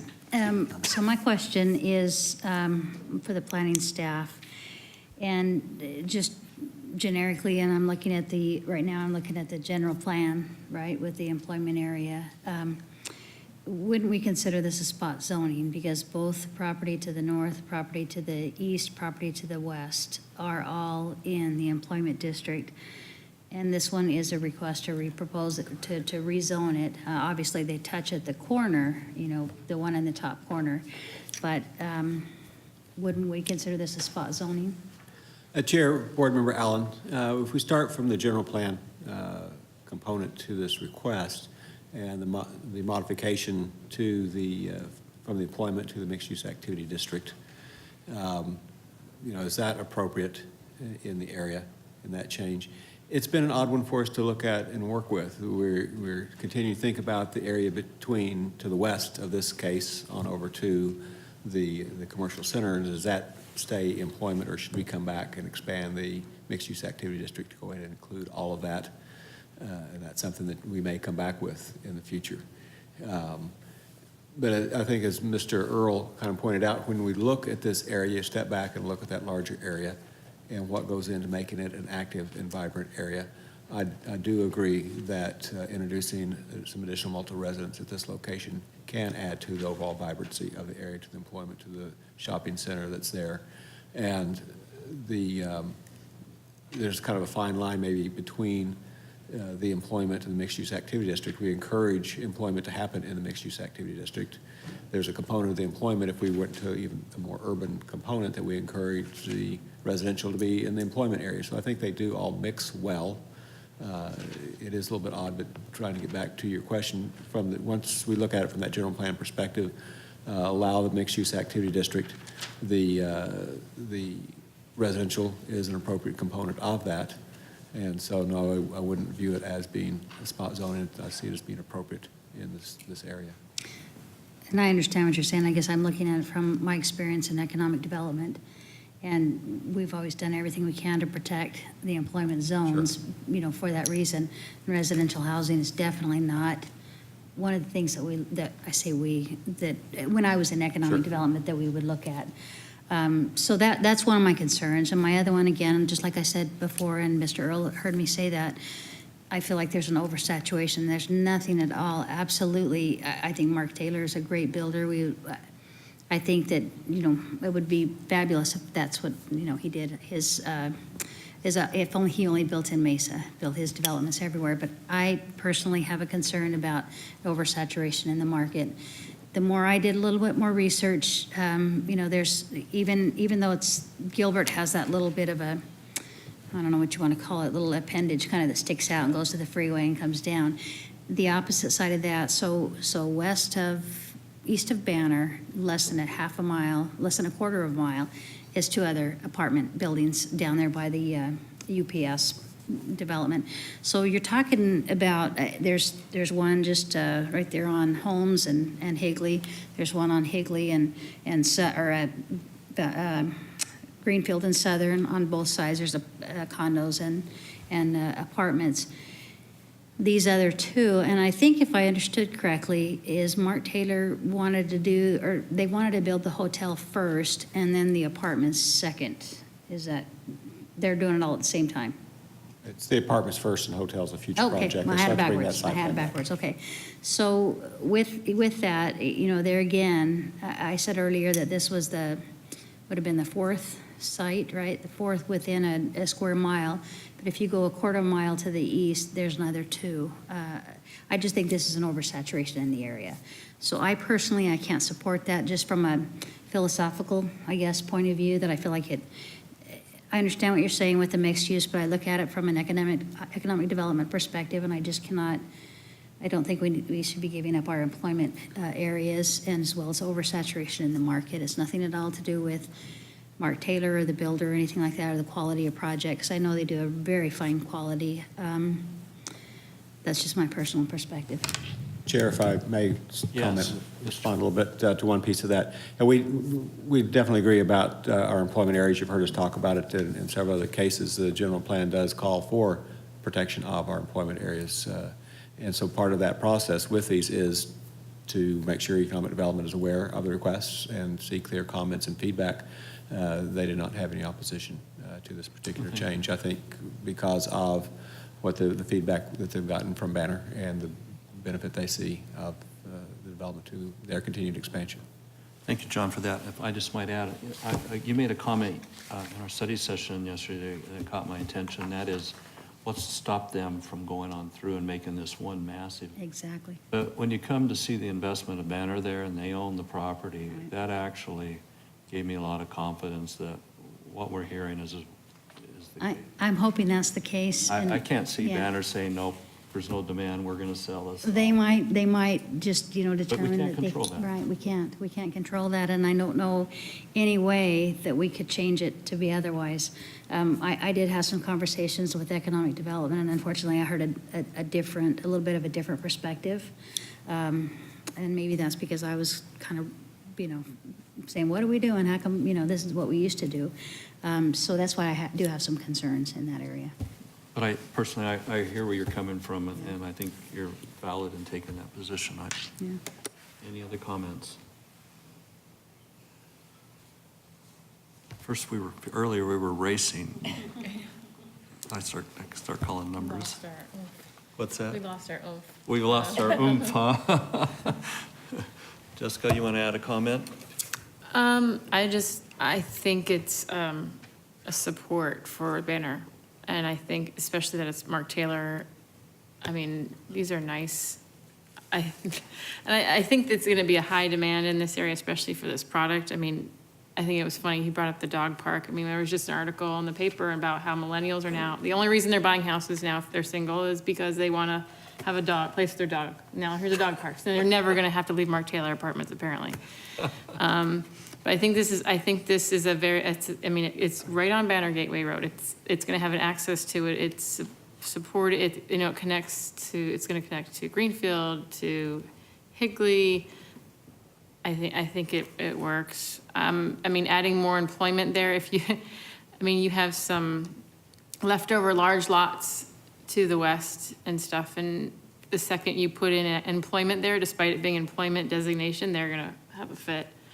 I think it's a good transition, because those lots, because those are difficult lots to the west, they're gonna be to build off of and have access off of baseline. So, and Pierpont right there, I think this is gonna even support them. They've got a lot of independent, smaller offices in there. I think you're gonna get some entrepreneurs probably living in here, just wanting to work right there. I think it works, so. Thank you. Shelley, you have any thoughts? I just was looking again at staff's analysis, looking at the general plan, and I thought they did a really good job of analyzing this. And I see what you're saying, Shelley. I feel confident in them. I feel confident in our staff today. I've said this twice already today. I feel good about it for the reasons that Kim stated in his report. So I'll be in support of it. So, Tim, there you go. You've been waiting. Yeah, I've been waiting. I knew it would come. Go ahead. Well, I share a lot of the same concerns Shelley has. The place that I live is where the old hospital was, and everything was built around it. And then now we're kind of the ex-girlfriend of that hospital that's moved over here. It's a prettier hospital now, and we're dealing with the, 30, 40 years later, this hospital where my son was born is now an office building, and it's a very different field, very different neighborhood. So one of the concerns I've had is, okay, 30 years from now, what is this area like? Is it all apartments? Is it still are they kept up? I think he said the projects that are 30 years old look the same today as they looked 30 years ago. That gives me a lot of hope. And yes, I've seen Mark Taylor projects before, and they stay nice, and they keep them up. And I don't know another way to do it. Like I'm for this. I don't see another way to do it. You have to have the people there. It has to be the kind of house that people live. If you have a hospital, there's just going to be a large group of housing that needs to support that. And then if the hospital moves, that's part of the circle of life, right? That's life and death in American cities. So, while I'm very concerned about the oversaturation and too many of one type and everything like that, I see that this seems to make sense, the arguments and everything like that. What I would bring up, because that's what I do, is just looking at the elevations. I know I'm not supposed to talk too much about them, but if they look the same now as they look 30 years from now, that'll be 2050. And is that really what we want houses to look like in 2050? Just throwing that out there. In 2050, are we still doing the Tuscan big pile-up stuff, or are we moving towards the Jetsons, which is where we all want to get to? Just throwing that out there as an idea. What are things going to look like? It wouldn't even be millennials. Like, what are the generations going to be? In the 40s, I don't know what we're going to call them, but they may be looking for something else. So just we'll monitor the trends. Helipads by then. Who's going to need cars? Right? Yeah, or we're all we're all hooked up to the Matrix by that point. Who knows? That's right. We just don't go anywhere. Yeah, something like that.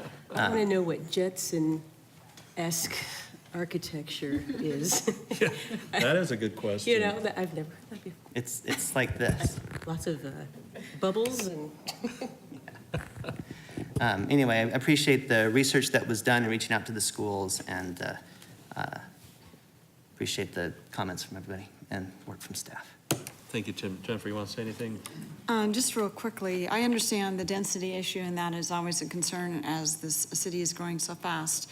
But I am in support of the project just because I feel it's a different product from some of the surrounding apartment and buildings that are there that I feel is the higher end that has been presented and is filling a niche that helps us, raise our average income, which sometimes is a huge tool in attracting other quality and developments and, what we can support as a community.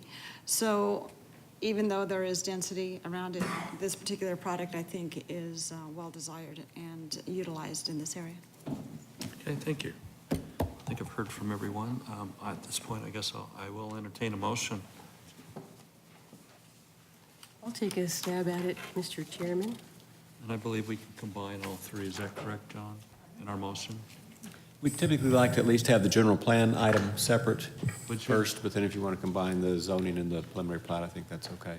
'Cause that is important to the rest of the Thank you. process. That'll help. We can do that.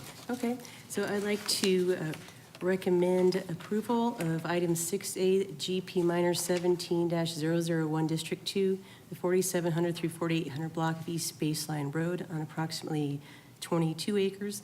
This is a minor general plan amendment to change the character type from employment to mixed-use activity district. And the staff recommendation is adoption, correct? Correct. All right. Do I have I'll a second. Thank you, Jessica. Please, any discussion? More? If not, please vote. Okay, thank you. Motion carries. We have 2, 4, 5 yeas. Did I count correct? And 1 nay. Ms. Allen abstaining. Thank you. Let's go on to the next. Would you like to also make that? Sure. motion? Thanks. I'd also like to recommend approval of item Z17038, District 2, the 4700 through 4800 block of East Baseline Road. This is a rezone from AG, LI, and PEP PAD to RM3 PAD and a site plan review, as well as the companion preliminary plat. That's item 6C on the agenda, Okay. with the conditions recommended by staff. Second. Okay, thank you, Jessica. Okay, any other discussion? Not? I look like we're already voting. Go right ahead. Motions carry, 5 in favor, Ms. Allen opposed. Thank you. We will now move on to the next item on our agenda, which is dealing with the Southwest Redevelopment Area Plan. And I will turn time over to Mr. Ellsworth with that presentation. Mr. Chairman, members of the board, this request is for the consideration and discussion and to make a recommendation to City Council on the Southwest Redevelopment Area Plan. I know that Economic Development is here to make a more specific recommendation, so I'll just keep my overview fairly brief. The Southwest Redevelopment Area is located along the Southern Avenue corridor from the Tempe city limit over to Country Club and from Country Club up to Main Street. So it's two significant corridors that over the years have seen some significant decline in their vibrancy and in their abilities to attract the types of growth and development we're looking for in Mesa or that would keep this area vibrant. What the redevelopment area plan does is identifies several problem statements and several strategies and recommends programs or possible programs that can work to incentivize and facilitate the redevelopment and vibrancy of this area. The plan as presented accomplishes and conforms to several of the goals within the general plan, specifically the main goals of the general plan to create vibrant job centers, to facilitate the development of vibrant neighborhoods, and facilitate the open spaces within Mesa. So the Southwest Redevelopment Area Plan that's presented before you, staff is recommending approval of that. And with that, I'd like to take any questions or turn it over to Economic Development. Board members, any questions? I just have the same comment again. I said it yesterday. Tempe got in trouble with that one project. If there's a way that we can get some more details from them as to what happened and make sure we don't step in that the same way, I think that would be a wise course of action. Thank you. Did you have anything you'd like to add or just talk? Well, I do touch on the GPLET and Yeah, go right in the ahead. presentation, so hopefully that'll address that issue. Let's see here.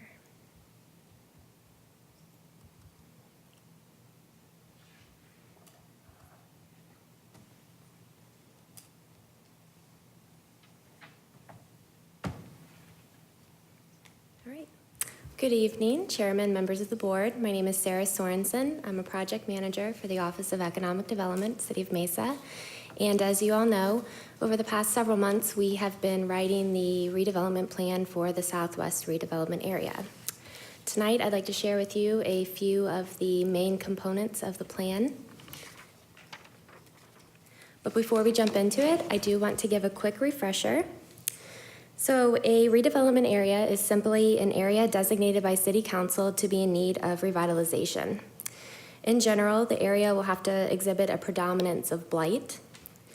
And this designation is a necessary step for us to be able to utilize certain economic development tools that wouldn't be available to us otherwise without the designation.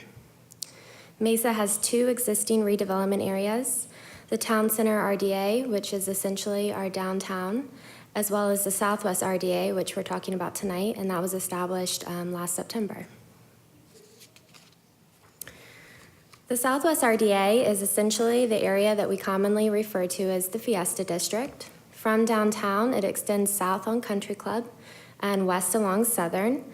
However, although it is contiguous, it is a separate redevelopment area with its own redevelopment plan, and we did not amend the downtown RDA. So this is a lengthy and complex process. From inception to completion, it takes about 16 months to complete. Due to this, we did enlist the help of a consultant. They have the professional expertise, but also the neutral third-party approach that we thought would be beneficial for studying the area. Currently, we're at step number 7.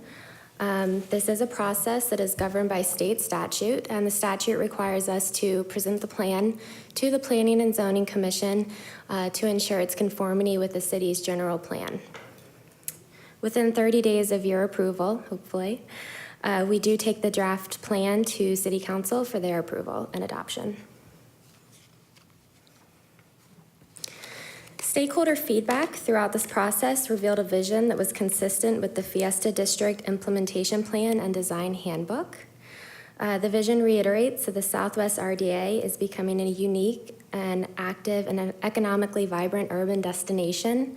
And the City of Mesa really has an opportunity here to transform this historically vibrant area of Mesa into what we hope to see as a major employment center and an active mixed-use corridor. Citizen input also helped us define our problem statements within the plan. Overall, vacancy is a big concern. This was especially voiced regarding Fiesta Mall and the property at the northwest corner of Southern and Alma School. Other common concerns included crime and safety, lack of a destination or a reason to go to the area, and property upkeep. There were also several opportunities identified for the area. People felt we should be capitalizing on the actual location and the transportation access of the location. We think this will strengthen the area to become a high employment area for Mesa. A few other opportunities could include identifying a catalyst project or an anchor site, a mixed-use environment that integrates local and small businesses, as well as for us to consider additional transit opportunities. As part of the process, we did have a market study completed for the area. A summary revealed that we should be focusing on job creation, again, marketing the location and its potential advantages. We should consider zoning flexibility, perhaps through a form-based code, and we should also be considerate and provide flexibility with parking ratio requirements. The plan itself is divided into 4 sections. We have our introduction, the vision, the redevelopment plan strategies, and then the appendix. The 3rd section of the plan, that's where we really get into the meat of the document, and it includes 7 problem statements with the potential solutions, as well as some supporting projects that would help us solve the problem. I'm about to give you a condensed overview of those 7 problem statements, but I do want to reiterate that adopting the plan does not obligate the city to implement all of the potential solutions. This is just a brainstorming activity, a starting place for us to think about further. So we'll begin by highlighting what we identified as our priority sites within the area. These are sites where we see great potential. Number 1 would be the Fiesta Mall. The goal here would be to aim for office development, maybe on a major headquarters scale, so a large office park. The second site is Country Club in the US 60. A lot of feedback revealed that this would be a great way to have a more inviting gateway into the area. And our third priority site is the northwest corner of Southern and Alma School. Suggestions for this site included a mixed-use development that would connect to the Fiesta Mall site to help us integrate the uses between those 2 anchor sites. Our first problem statement addresses the lack of a core anchor for the area, which, as you know, Fiesta Mall was the core anchor, but with its decline, we've seen a lack of a core anchor now. The strategy for this is to focus on repurposing the Fiesta Mall for an anchor development that does focus on high-quality employment. Some projects to help us achieve that vision could include utilizing the GPLET. This would be for qualified projects only at the city's discretion, and they would be handled on a case-by-case basis to hopefully avoid any mishaps that other cities are currently experiencing. Continue to invest in public infrastructure. This would most likely be project-specific. To focus on business attraction that supports the area as a major employment center, and to consider a site demolition program. Lastly, it was suggested that we review the Fiesta District guidelines and update it if needed. Our second problem statement focuses on the outdated design model within the area, which has an abundance of low-end commercial and housing properties, which could deter new business investment. The correlating strategy would be to implement tools that encourage flexibility in redevelopment, focusing primarily on increasing densities and intensities. Supporting projects to help us reach that goal could include an incentive program for the consolidation of property. Again, consider a site demolition program. Review our current zoning requirements. Encourage mixed-use development projects in large shopping centers, particularly along Country Club Drive. And work with property owners at the sites adjacent to Fiesta Mall to help create high-quality employment that supports what is going on at Fiesta Mall. Problem statement 3 focuses on the economic and aesthetic decline of the area over the past several years. The strategy to reverse this trend focuses on working with the property owners to help encourage the cleanup, sale, or removal of their vacant or abandoned properties. Supporting projects could include a vacant property registry, which imposes penalties for continuous or long-standing vacancy, amending regulations or fines for property maintenance noncompliance, and perhaps supplement code enforcement efforts, maybe with additional code enforcement officers. Problem statement 4. The existing use of mixes is not appropriate for the current market and is therefore underperforming. The strategy includes modifying zoning to encourage desired uses like technology, office, healthcare, and higher education. Supporting projects could include modifying development standards to require a mix of uses, apply a form-based code. If property owners opt in, perhaps then they would be eligible for additional incentives like building height increases or expedited development review, etc. And then market the area to promote its strategic location. and updated flexibility in zoning and use standards. Problem statement 5, the area currently does not take advantage of its desirable location and access along the US 60. The strategy to combat this problem includes creating gateways along the US 60 that emphasize the importance of the area.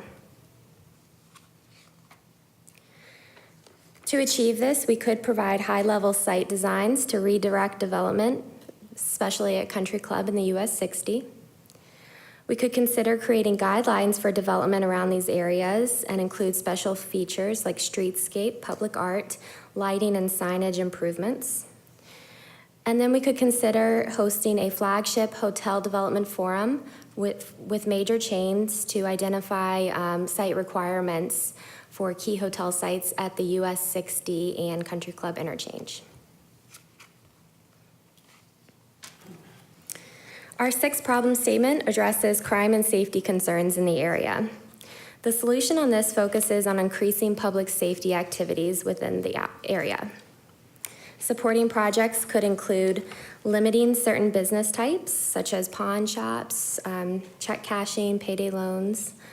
We could consider bicycle cops, a country club beautification program that may be similar to the Southern Avenue Streetscape Improvement Program. Again, additional code enforcement officers. And then create and encourage participation in neighborhood programs that would hopefully generate some pride within the residents to be engaged and continue to try to beautify their properties. Finally, our last problem statement focuses primarily on the Country Club corridor and how it is predominantly vehicle-oriented with minimal streetscape amenities, as well as safety concerns due to the traffic volumes and access points. The strategies focus on improving pedestrian and vehicular safety. This could be accomplished through an access control plan to reduce curb cuts, landscaping and design standards that encourage safe pedestrian activity, improving signage and encouraging the removal of multiple signs per site. We heard a lot of people say that the area feels very cluttered. Consider medians with new landscaping and public art. Create a standardized landscaping palette and lighting. Improve neighborhood connections surrounding the area, and study a new bus route which would act similar to Downtown Buzz and circulate among the redevelopment area. So as I mentioned earlier, per the state statute, the Planning and Zoning Board is to review the plan and provide feedback. Within 30 days of the Planning and Zoning meeting, the plan must go to City Council for their adoption. We hope to accomplish that at the September 11th City Council meeting. And with that, I will open it up for questions. Thank you, Sarah. Nice presentation. Hands going up. Okay. Go ahead. That's fine. Sarah, could you elaborate a little bit more on how the city could promote the cleanup and sale and removal of some of the properties, particularly on Southern Avenue? Because when you said that, I thought, oh, that sounds like a great idea. But is it just providing residents, oh, hey, we've got the Clean Sweep, Green Sweep program. Hey, this is how you could think about selling, or would the city actively go in there and work with these people? Because I think a lot might not have the resources to do this stuff. Sure. So for all of these suggested projects, what we have considered or what we have written is just the idea. The actual implementation plan and how the program would look and function, that would have to be studied further if there was enough interest or if we were instructed to do so by city management or city council. So I don't have exact details to answer that, but the concept was intriguing for us. No, thank you. That's good. Well, hopefully we'll see the plan kind of go further down the road, but it's a great place to start. Thanks. Thank you. Right. Shelley? Okay. my questions, and I apologize because there's going to be a few of them. Obviously, some people know here that redevelopment is kind of near and dear to my heart, so I commend you guys for getting this, for doing this and expanding it. It's been a need for a long time, and they've been talking about it for a long time, so I commend you for sticking with it, because it's taken, it's taken a while. But my questions kind of just are more generic. The map was so quick. Do the RDAs overlap at all? They do not overlap. The boundaries touch each other, so they are contiguous, Right, so that we right, could extend right, the CBD. Perfect. I could go back here, let's see. That's okay. That was just Okay. my first question, really quickly. The other one, did you guys have a design charrette or anything to include the property owners to come up with your strategies and your, the problem areas and then your strategies? We did. We had, past it. We had 3 public open houses. Okay. The first one in August. You probably said that and I missed it, and I apologize for that. It's fine. The first one was in August of 2016, and that was primarily to explain the concept of the project. At that time, we had also had our preliminary blight study results, so we were able to share that with the property owners and the stakeholders. The second open house was after the designation was formally made by City Council. That was the primary design charrette where, we asked them for their vision, their feedback, the challenges, opportunities. And our most recent public open house was 2 weeks ago, and that's where we shared essentially what I've shared with you tonight. Right, perfect. So along with that, did people have the opportunity to opt out if they didn't want, I think most of it is commercial properties. I think that question was answered. Correct. At the last meeting, but, if somebody wanted to, maybe they weren't included in the original boundaries, but yet they touch it, can they opt in? Are you guys allowing that, or are you keeping it pretty tight and just along the corridors there? We are keeping it pretty tight due to the fact that, there is a size restriction on the acreage that can be allowed per city for the CBD. When we had our public open houses, several property owners and stakeholders commended us for taking this proactive approach, so we didn't deal with any particular owners who wanted to opt out. Good. So I guess we didn't run into that concern, so it wasn't considered. That's good. Yeah. I think, and then my other question is, just in one section, you went south of the 60, and that's, the shopping centers on either side Correct. of Alma School Road, and is there a reason that we didn't? I understand why Dobson, we didn't Sure. do Dobson, but I don't quite understand why we didn't do Country The Club. shopping centers just south of the 60 are struggling with some vacancy issues, or were at the time. So we thought it would be beneficial if they were included in the redevelopment area so that they would be able to Utilize the tools. utilize the tools. Perfect. Yes. Thank you. You're welcome. Comments, questions? Jessica? I had one. Well, first of all, obviously, everything's already starting to progress on this because Carolinas came in, and that's just awesome. And they don't go just anywhere. So my question actually comes for something like that. When a new business comes in, such as a Carolinas or something, they want a redevelopment, and they demo something, or they come back in, are there standards in here that they're required to do? Or, for instance, you mentioned some of the artwork or street frontage, landscaping or different things like that. So are they required to go into these improvements? Or are they, is it going to be something that the planning department can use as highly suggestive, like they do these things, but it's not a code requirement? How does that work to implement it? Because obviously all this stuff is not going to be public and from the city. The best redevelopment comes from the private sector. So how do we encourage that? Because a lot of these things also cost extra money, which, they kind of push back on. But are there ways that we can encourage it, or is it in part of your checklist that staff's going to go through with them, or how does that work? Well, currently the plan is just a draft. It hasn't been adopted by City Council yet.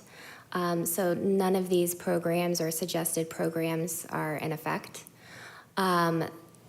If there is interest in implementing any one or multiple programs within this plan, then I would have to assume that would be a partnership with John and his staff to see what that would look like and how we could enforce it moving forward for any new development.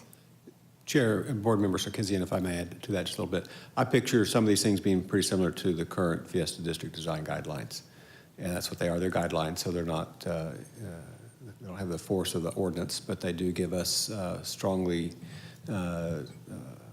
developed and approved council direction on what we'd like to see. So as we negotiate with applicants, we can point them to those. They have a resource then to use as they make their design considerations and things for staff to use to try to point them in the right directions, but still allows the flexibility as guidelines on individual properties to see what can work best. Others? I have a couple of questions. So the town center RDA, that was 10 years ago? When did that start? It's 99, so it's 99? almost 20 years old. Almost 20 years. And are there stats as to like, here's what we did, and here's how it succeeded, and here's how it failed? Like, is there when we're gonna do something like this, like, what have we learned? What are the lessons learned, and how do we know that these things are doing what we want them to do? Or is that? So the town center RDA is still active. There was an update given by economic development staff on the successes so far of the plan. I believe that was 2 years ago. So the designation stays in effect under the current statute unless if blight is significantly reduced. So if you can prove that you've significantly reduced the blighted conditions of the area, then the designation is no longer applicable, is my understanding. So has blight gone down from something to something in the town, or what's the other one called, town center? Town center. I would have to take a second look and see how we could even quantify that. Yeah, that's, and maybe it can, again, cities are big blobby things. You're never quite sure what's working and what's causing things to happen, but that would be an interesting, as we're embarking on a second one of these, it'd be interesting to know, okay, what did we really get out of the first one, and is it worth the time and effort and everything? Part of this too, Shelley was concerned about the oversaturation of apartments. This is kind of like when there was an oversaturation, now we have to do one of these, right? Like this is like the tail end of that, and that's, that kind of hit home, like, oh, that's right. If you overdo it, if you put too much of the wrong thing, if you do too much of everything. I noticed even transients was tucked in there as one of the issues. And when the anchor moves, when Fiesta Mall moves out, suddenly you've got a big problem that you have to solve. So it's something to definitely be aware of. But cities sort of evolve and change and grow up and everything like that too. So it's part of that. I guess I'd be interested too.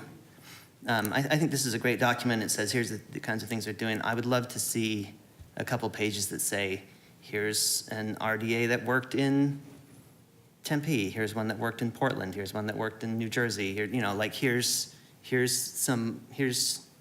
so we know kind of what's going to happen, I guess, would be the thing. What should we expect? What would get me excited to be like, oh, I've got some money. I'm going to buy a business along Country Club and do that. I think that would be an interesting. Just to touch on that, the plan itself is very comprehensive, and I just focused on mainly the problem statements and strategies, but we do include case studies throughout it. Okay. And case studies on where some of these programs have actually been implemented with success. So we did consider what's working in other cities and towns across the country. Okay, great. Then just since this is coming before the Planning and Zoning Board, why would a Planning and Zoning Board ever oppose something like this? What would be the dangers of something like this? John, you're going to have to speak up. We didn't quite. I don't think that word is supposed to be used in this room. Oh, okay. No, I'm just curious. Like in cities, and I spent a bunch of time in New York, and there's always a great new thing. Let's do this. This is the great new thing, and then sometimes things work, and sometimes things crash, and everything like that. If it comes before us, then there's obviously a reason to vote against it. Otherwise, you would just do it. So the question sort of is, why is it before us, and what would be the reasons where we want to watch out for this? The main action of the Planning and Zoning Board is to ensure that it conforms with the city's general plan, which is why I'm here tonight. Okay. Chair and board members, along that line, we did include a discussion of that in the staff report. And with the desired character at both Country Club and along Southern, I worked with the team working on this, and we do feel it does implement the plan goals for the area. So we look at the 3 guiding principles in the plan and the activity districts for the area, and we think the plan will help support those and move them forward. Okay. Well, let me finish by, I'm a scoutmaster. I take my scout troop and we hike up country club once a year to Golfland so that they can play video games, which is not a merit badge, but we do it anyway. So it will be fantastic to watch this change, because as we did it, the last time we did it as a walking, what's that thing called? Walking audit. And so the boys wrote down all of the challenges and the issues with the street and what they ran into all along it. It was really, I think it was really great for them, for the youth of the city to see that. And it really opened your eyes. Once you're looking for it, you're like, wow, this really needs some TLC in order to get to where we're at. So I look forward to 10 years from now going on this hike and just being the greatest experience that's ever happened. I hope so. Anybody else? Just one Yes, Michelle. quick thing. I think the best thing that the staff could do, and I know economic development will be saying, hey, look at this, to as many people as you can, but in the pre-application meetings and all of that, I'm hoping that the staff will basically, support it, recommend it, encourage it, because that's going to make a huge difference, I think. So, good job, Sarah. Thank you. Sarah, I did have just a quick question. Sure. I know this is just a plan and we haven't identified specific programs, but do you have any idea, assuming this does pass our board and city council next month, but before there will actually be programs established that would impact, for example, I like the priorities of concerns, and I know in the private sector that there's been action on the biggest item and moving in a direction. I'm thinking, how soon would it be before there will actually be something here that could help them and what they're attempting to do? I wish I had an exact answer for you, No, but and I I'm do. not looking for it, just Sure, rough. sure. Is it a year, 5 years, 6 months? I think it would depend on the projects. I know in economic development, we're meeting with investors and developers daily, and having a plan like this, I think will really help us say, look, we're proactively trying to redevelop this entire area, and there might be, here's why you should come to the Fiesta District. Look at what the tools that we're putting in place to help you have a successful development in the Fiesta District. So we're hoping with, the additional marketing that we'll be able to do that we'll start seeing some new investments soon. Super. So then, assuming this is passed, then I'm assuming it would still be your group that will start defining what those specific tools are and come back with more presentations at some point in the future. Is that right? That's correct. I think economic development in partnership with planning would work together to see what sort of tools and programs we could look at implementing and what the time frame for these programs are. Some are more long-term than others. So would we expect or hope to see coming back with some of these tools in like a year or 6 months? I would certainly hope so.